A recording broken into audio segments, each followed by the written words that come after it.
விருதுநகர் மாவட்டம் ஸ்ரீவில்லிபுத்தூர் ஊராட்சி ஒன்றிய அலுவலகத்தை குடிநீர், சாலை வசதி கேட்டு கொளிஞ்சிப்பட்டி கிராம மக்கள் முற்றுகை போராட்டத்தில் ஈடுபட்டனர்.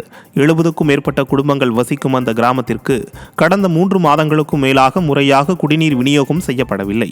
இது குறித்து பலமுறை முறையிட்டும் நடவடிக்கை எடுக்கப்படாததால் கோபமடைந்த பொதுமக்கள் விடிய அரசின் உள்ளாட்சி நிர்வாகத்தை கண்டித்து இந்த முற்றுகை போராட்டத்தை நடத்தினர். அப்போது அவர்கள் சாலை வசதி, மயான பாதை வசதி செய்து தரவும் விடிய அரசை வலியுறுத்தினர். திருச்சியில் இருசக்கர வாகனத்தில் வீலிங் சாகசம் செய்து ரீல்ஸ் பதிவிட்ட இளைஞரை போலீசார் கைது செய்தனர். குண்டூர் வடக்கு தெருவை சேர்ந்த சச்சின் என்பவர் மாத்தூர் பகுதியில் மனித உயிருக்கு ஆபத்தை ஏற்படுத்தும் வகையில் பைக்கில் சாகசம் செய்து அதனை வீடியோவாக சமூக வலைதளங்களில் பதிவிட்டு வந்துள்ளார். இதுகுறித்து தகவல் அறிந்த போலீசார் அவரை கைது செய்து அவரிடமிருந்த 2 இருசக்கர வாகனங்களையும் பறிமுதல் செய்தனர்.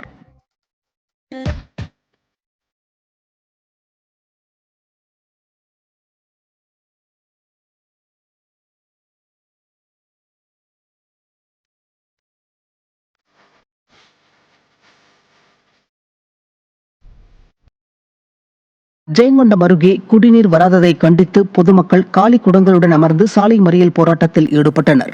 தத்தனூர் குடிக்காடு காலனி தெருவில் கடந்த 15 நாட்களாக சரிவர குடிநீர் விநியோகிக்கப்படவில்லை என கூறப்படுகிறது.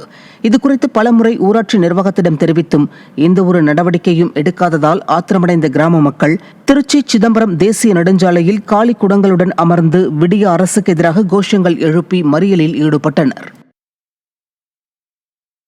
திருவாரூர் மாவட்டம் முத்துப்பேட்டை அருகே கோபாலசமுத்திரம் பகுதியில் அரசு பள்ளி கட்டிடம் பழுதடைந்து சிமெண்ட் காரைகள் பெயர்ந்து விழுவதால் மாணவர்களை பள்ளிக்கு அனுப்ப பெற்றோர்கள் மறுப்பு தெரிவித்துள்ளனர். அந்த ஊராட்சி ஒன்றிய நடுநிலைப் பள்ளியில் 1 முதல் 5ஆம் வகுப்பு வரை 62 மாணவ மாணவிகள் பயின்று வருகின்றனர். பள்ளி கட்டிடத்தை 2 ஆண்டுகளுக்கு முன்னர் தான் விடிய ஆட்சியில் பழுது நீக்கம் செய்ததாக கூறி கணக்கு காட்டப்பட்டது.